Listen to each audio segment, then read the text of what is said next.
Students, कैसे हैं आप? फिर से आपका स्वागत है कक्षा 10 में। तो आज कक्षा 10 में जो हम कराने जा रहे हैं आपको, कल हमने आपको पूर्ण वर्ग विधि द्वारा द्विघात समीकरण को हल करना सिखाया था, जिसमें कि आपने जो है उस तरह के प्रश्न भी किए थे। तो आज मैं एक अन्य विधि लेके आया हूं जो बहुत इंपॉर्टेंट होती है। वो होती है द्विघात समीकरण को द्विघात सूत्र द्वारा हल करना। ये बहुत इंपॉर्टेंट होता है, ये सूत्र आपको बहुत इंपॉर्टेंट होता है, याद रखना होता है। इस सूत्र से जो है हम उन प्रश्नों के जिनके गुणनखंड करने आसान नहीं होते हैं, डायरेक्टली हम इस सूत्र को लगाते हैं और आसानी से हमें द्विघात समीकरण के मूल मिल जाते हैं।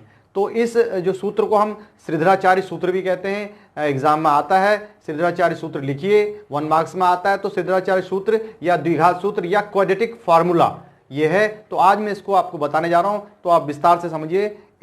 तो स्टूडेंट्स, द्विघात सूत्र द्वारा समीकरण को हल करना यानी क्वाड्रेटिक फार्मूला इसे बोलते हैं, या श्रीधराचार्य सूत्र जिसे बोलते हैं। तो द्विघात समीकरण आप जानते ही हैं, ax² bx + c = 0। यहां पर a 0 नहीं होना चाहिए। अगर a 0 हो गया तो ये द्विघात नहीं रहेगी, रैखिक समीकरण बन जाएगी। तो जो सूत्र आपका श्रीधराचार्य सूत्र होता है, जिसका ओरिजिनेशन यानी कि जिसका ओरिजिन वो आपका कल मैंने गुणन जो आपको बताई थी पूर्ण वर्ग विधि, उसी से ही होता है। तो यहां पर x जो है x = -b ± √b² - 4ac। a जो है यहां पर क्या होता है, x² का गुणांक, x² के जो आगे लिखा हुआ है वो a होता है, और x का जो गुणांक होता है वो b होता है, यहां पर आप रखेंगे। और c हमारे पास अचर पद होता है। तो इस सूत्र जो है सीधा सीधा आपके मूल निकाल देता है, यानी कि roots of a quadratic equation निकालने का सबसे आसान तरीका ये होता है।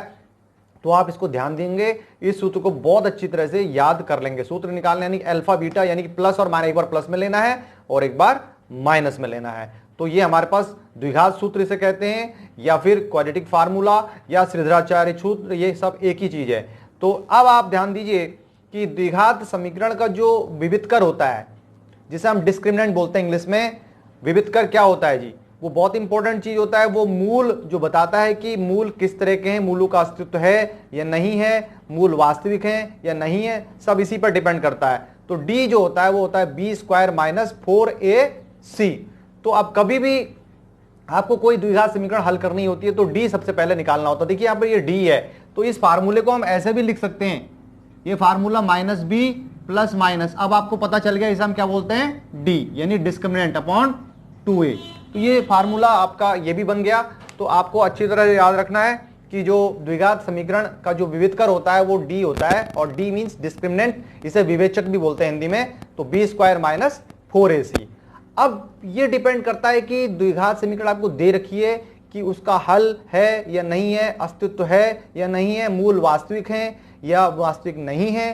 तो इस चीज का एग्जाम में बहुत इंपॉर्टेंस होता है कि कई बार ऐसे क्वेश्चंस आते हैं कि मूल आपके वास्तविक हैं या जो आपके पास मूल समान है। तो इस कंडीशन के लिए मैंने आपके लिए जो है बनाया है। देखिए ध्यान दीजिए, अब आते हैं मूलों की प्रकृति पर कि मूल कैसे हैं, मूलों की जो प्रकृति है वो कैसी है, nature of a roots of a quadratic equation, उनका नेचर कैसा है। तो सबसे पहले उसके लिए d निकालना पड़ेगा।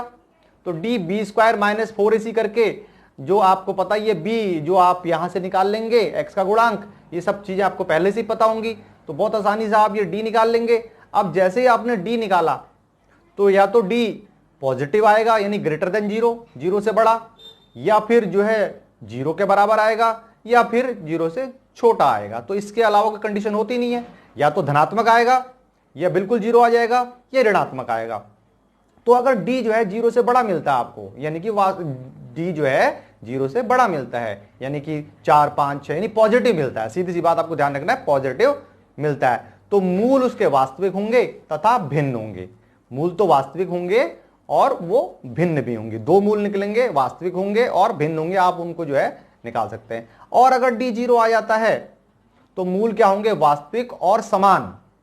वास्तविक तो होंगे परंतु वे क्या होंगे, समान होंगे, क्योंकि जब ये चीज जो यहां पर हम रखेंगे 0 रख देंगे तो ये पूरी टर्म 0 हो जाएगी, प्लस माइनस का तो कोई रोल ही नहीं रहा।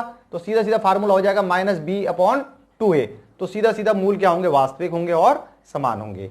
और अगर ये कंडीशन आती है d जो है <0 यानी कि 0 से छोटा, तो मूल क्या होंगे, मूल वास्तविक नहीं होंगे। क्या वास्तविक नहीं होंगे, इमेजिनरी होंगे, काल्पनिक होंगे, यानी अधिकल्पित, यानी कि इसको हम आगे हल नहीं करेंगे। इसको हल करने की विधि जो है कक्षा 11 में आती है, 11th में आप उसको पढ़ेंगे। फिलहाल अगर ऐसी कंडीशन आती है तो आप उसको हल नहीं कर पाएंगे। तो ये दो चीजें आपके जो सिलेबस में आती हैं, तो इस पर आधारित प्रश्नों को हम अब लेते हैं। तो प्रश्न संख्या 2 4.3 में जो है द्विघात सूत्र पर क्वेश्चन है कि भाई आपको इसके मूल निकालने हैं और मूलों का अस्तित्व है या नहीं है वो भी बताना है। तो द्विघात सूत्र जो है ये लगाना है आपने, सीधा सीधा मूल लगाने, ना तो कोई गुणनखंड विधि ना पूर्ण वर्ग विधि, सीधा सीधा आप देखेंगे यहां तुलना करेंगे, ए यहां पर कितना है 2 है और बी जो है x का गुणांक कितना है -7 और सी कितना है यहां पर 3, आपने इससे तुलना कर ली। अब जो फार्मूला जो होता है वो हमको पता होता है x = -b plus minus √b² -4ac upon 2a। अब x निकाल रहे हैं -b का मतलब ये माइनस पहले से ये माइनस ये भी है तो ये प्लस का 7 प्लस माइनस b² यानी कि -7 का स्क्वायर -4ac, ये कितना है हमारा 2 और c कितना हमारा 3 अपॉन 2a, ये कितना है 2। तो x +7 प्लस माइनस ये कितना हो जाएगा 7 का यानी 49 और 4 3 12 दूनी 24 और अपॉन कितना हो जाएगा ये 4। तो x = 7 प्लस माइनस 49 में से ये हो गया 25 अपॉन 4। अब आप देख रहे हैं कि जो यहाँ पर ये b² - 4d जो लिख रहा है 25 आ रहा है, यानी कि आराम से इसका निकाल सकते हैं स्क्वायर। तो ये 7 प्लस यानी कि स्क्वायर रूट क्या हो जाएगा इसका 5 अपॉन 4।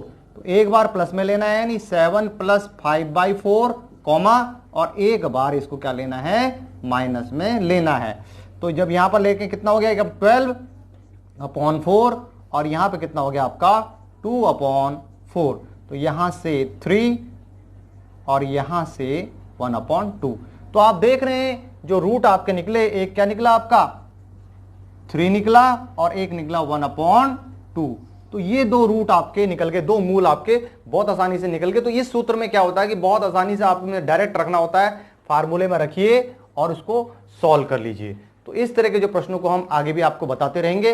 तो ये आज आपको द्विघात सूत्र बताया, तो इस पर आपने अभ्यास करना है प्रश्नों का और बहुत आसान सूत्र है, इस डायरेक्ट आपको याद रखना है और आगे बहुत यूजफुल आपको आगे हायर क्लासेस के लिए भी ये रहता है।